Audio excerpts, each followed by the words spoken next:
Hello, I hope everyone had a nice weekend. I hope those of you who celebrate Easter had a good Easter. We're back to Harry Potter and the Sorcerer's Stone, and we're reading Chapter 11, Quidditch.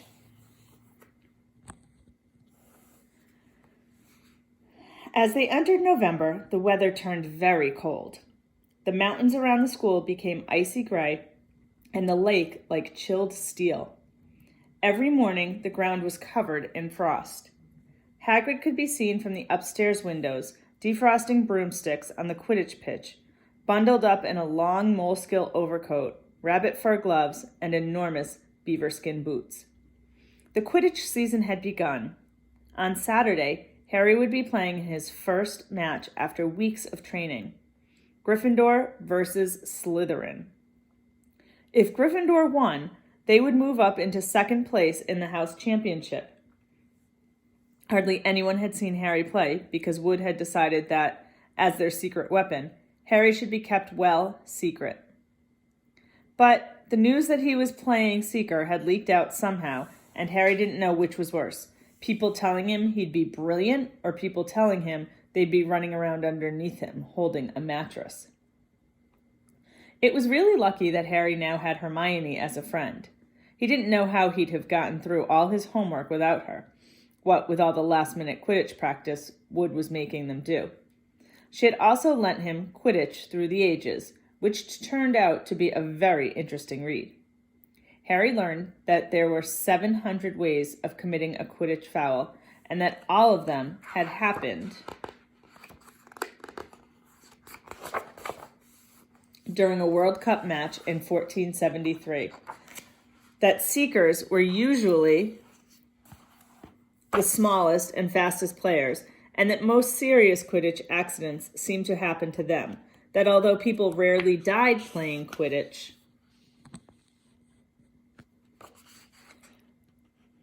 referees had been known to vanish and turn up months later in the Sahara Desert.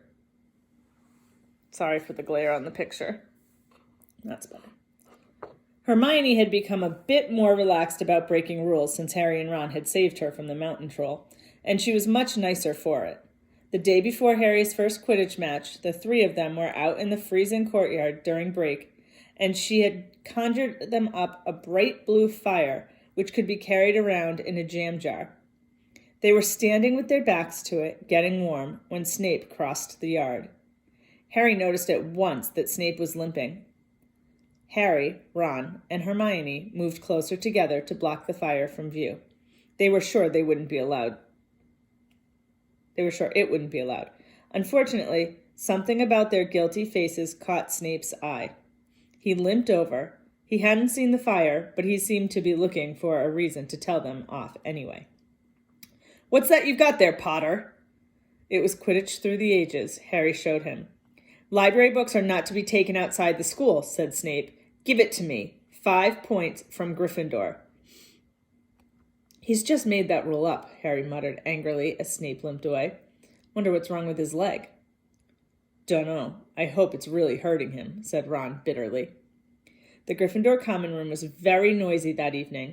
Harry, Ron, and Hermione sat together next to a window.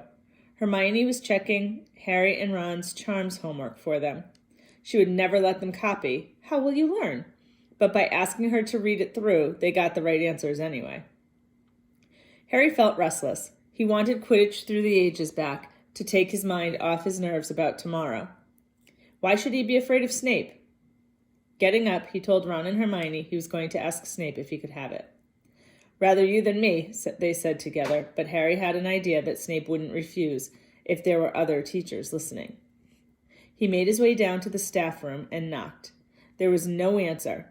He knocked again. Nothing. Perhaps Snape had left the book in there.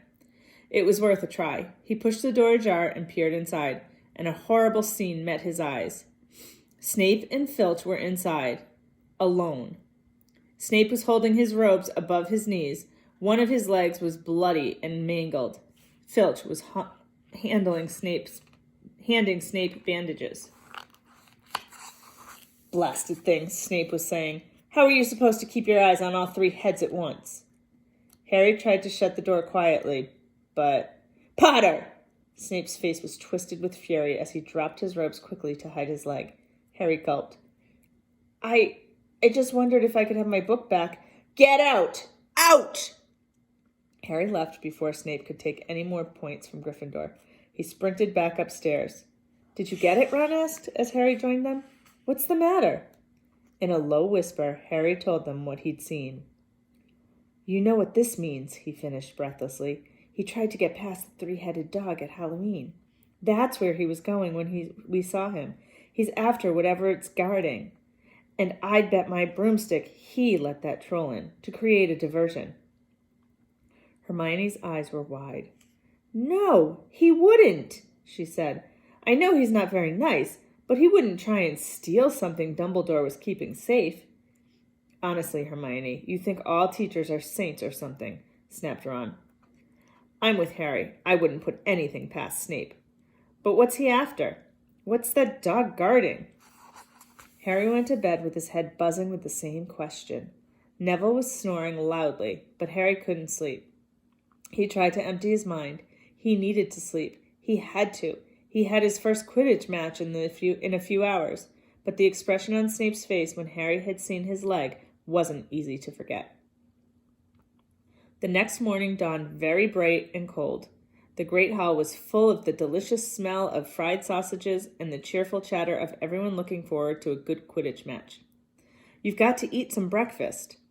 I don't want anything. Just a bit of toast, wheedled Hermione. I'm not hungry. Harry felt terrible. In an hour's time, he'd be walking onto the pitch. Harry, you need your strength, said Seamus Finnegan. Seekers are always the ones who get nobbled by the other team. Thanks, Seamus, said Harry, watching Seamus pile ketchup on his sausages. By 11 o'clock, the whole school seemed to be out in the stands around the Quidditch pitch. Many students had binoculars. The seats might be raised high in the air, but it was still difficult to see what was going on sometimes. Ron and Hermione joined Neville, Seamus, and Dean, the West Ham fan, up in the top row. As a surprise for Harry, they had painted a large banner on one of the sheets Scabbers had ruined. It said, Potter for President, and Dean, who was good at drawing, had done a large Gryffindor lion underneath. Then Hermione had performed a tricky little charm so that the paint flashed different colors. Meanwhile, in the changing rooms, Harry and the rest of the team were changing into their scarlet Quidditch robes. Slytherin would be playing in green. Wood cleared his throat for silence. Okay, men, he said. And women, said Chaser Angelina Johnson. And woman. Wood agreed. This is it. The big one, said Fred Weasley. The one we've all been waiting for, said George. We know Oliver's speech by heart, Fred told Harry. We were in the team last year. Shut up, you two, said Wood. This is the best team Gryffindor's had in years. We're going to win. I know it. He glared at them as if to say, or else. Right, it's time. Good luck, all of you. Harry followed Fred and George out of the changing room and, hoping his knees weren't going to give way, walked onto the pitch to loud cheers. Madame Hooch was refereeing. She stood in the middle of the pitch, waiting for the two teams, her broom in her hand. Now I want a nice fair game, all of you, she said once they were all gathered around her. Harry noticed that she seemed to be speaking particularly to the Slytherin captain, Marcus Flint, a fifth year. Harry thought Flint looked as if he had some troll blood in him. Out of the corner of his eye, he saw the fluttering banner high above flashing Potter for President over the crowd. His heart skipped. He felt braver. Mount your brooms, please. Harry clambered onto his Nimbus 2000. Madame Hooch gave a loud blast on her silver whistle. 15 brooms rose up high into the air. They were off. And the quaffle was taken immediately by Angelina Johnson of Gryffindor. What an excellent chaser that girl is, and rather attractive, too. Jordan. Sorry, Professor. The Weasley twins' friend Lee Jordan was doing the commentary for the match, closely watched by Professor McGonagall. And she's really belting along up there. A neat pass to Alicia Spinnet. A good find of Oliver Woods last year. Only a reserve. Back to Johnson and... No, Slytherin have taken the quaffle.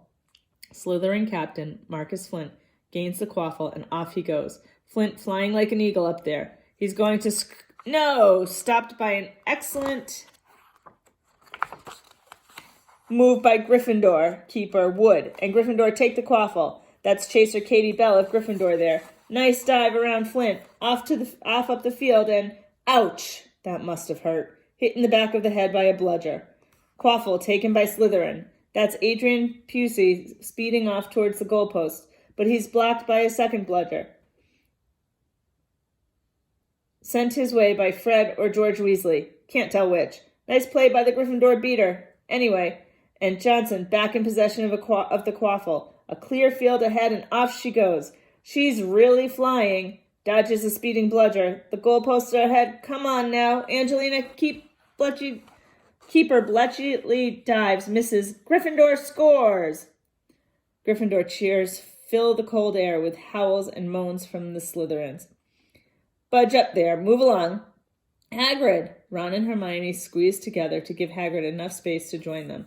Been watching from me hut, said Hagrid, patting a large pair of binoculars around his neck. But it isn't the same as being in the crowd. No sign of the snitch yet, eh? Nope, said Ron. Harry hasn't had much to do yet. Kept out of trouble, though. That's something.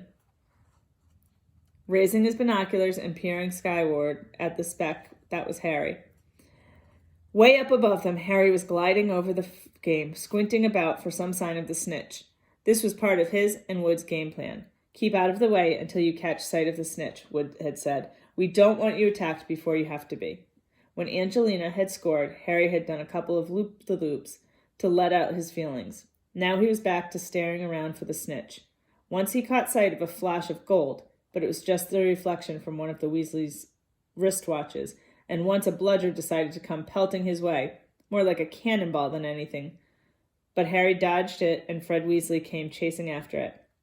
All right there, Harry, he had time to yell as he beat the bludger furiously towards Marcus Flint. Slytherin in possession, Lee Jordan was saying. Chaser Pusey ducks 2 bludgers, 2 Weasleys, and Chaser Bell, and speeds towards the... Wait a moment. Was that the snitch?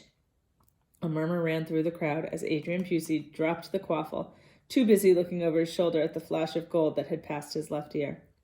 Harry saw it. In a great rush of excitement, he dived downwards towards the streak of gold. Slytherin seeker Terence Higgs had seen it too. Neck and neck, they hurtled toward the snitch. All the chasers seemed to have forgotten what they were supposed to be doing as they hung in midair to watch. Harry was faster than Higgs. He could see the little round ball, wings fluttering, darting up ahead. He put on an extra spurt of speed. Wham! A roar of rage echoed from the Gryffindors below. Marcus Flint had blocked Harry on purpose, and Harry's broom spun off course. Harry holding on for dear life. Foul! Screamed the Gryffindors.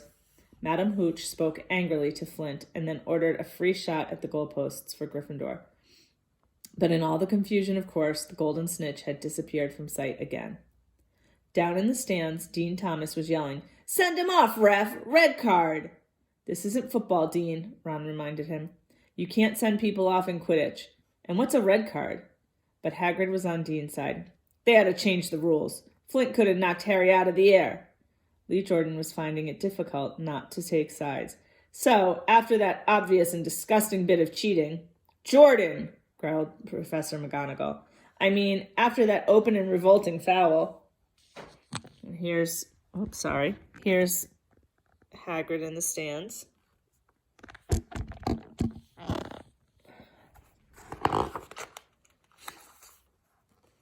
Jordan, I'm warning you.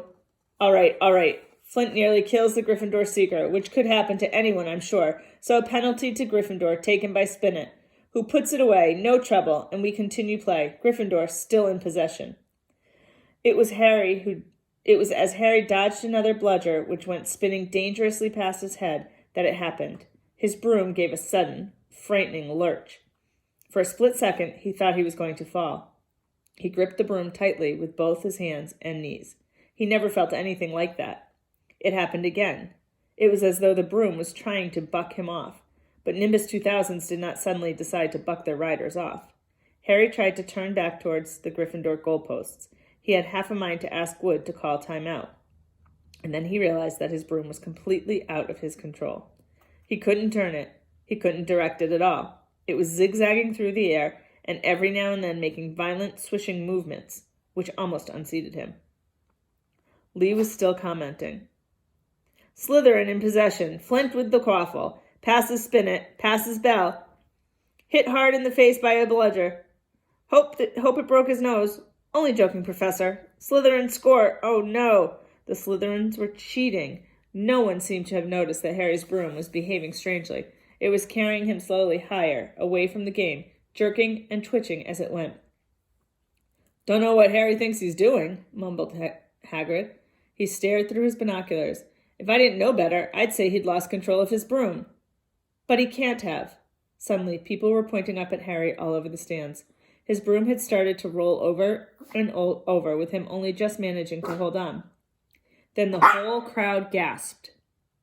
Harry's broom had given a wild jerk, and Harry swung off it. He was now dangling from it, holding on with only one hand. Did something happen to it when Flint blocked him? Seamus whispered. Can't have, Hagrid said, his voice shaking. Beanie, stop.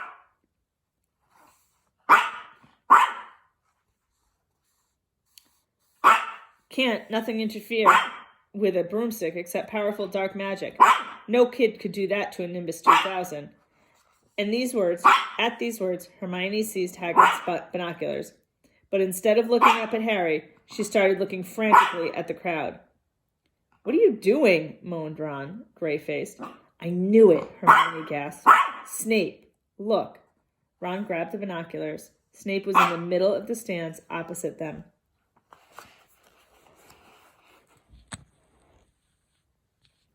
He had his eyes fixed on Harry and was muttering non-stop under his breath. He's doing something, jinxing the broom, said Hermione. What should we do? Leave it to me. Before Ron could say another word, Hermione had disappeared. Ron turned the binoculars back on Harry. His broom was vibrating so hard it was almost impossible for him to hang on much longer. The whole crowd was on their feet, watching terrified as the Weasleys flew up to try and pull Harry safely onto one of their brooms. But it was no good. Every time they got near him, the broom would jump higher still.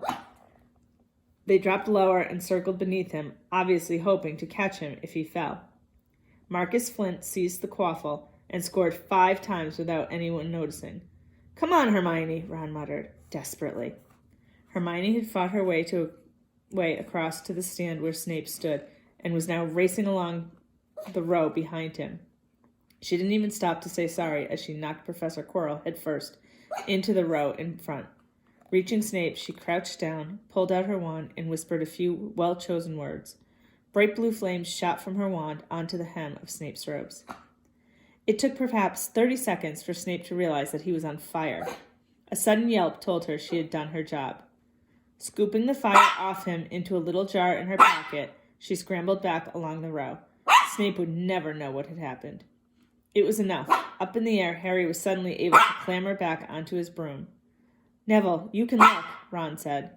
Neville had been sobbing into Hagrid's jacket for the last 5 minutes.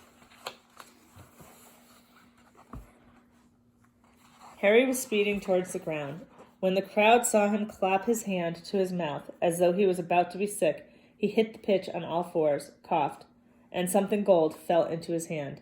I've got the snitch, he shouted, waving it above his head, and the game ended in complete confusion. He didn't catch it. He nearly swallowed it.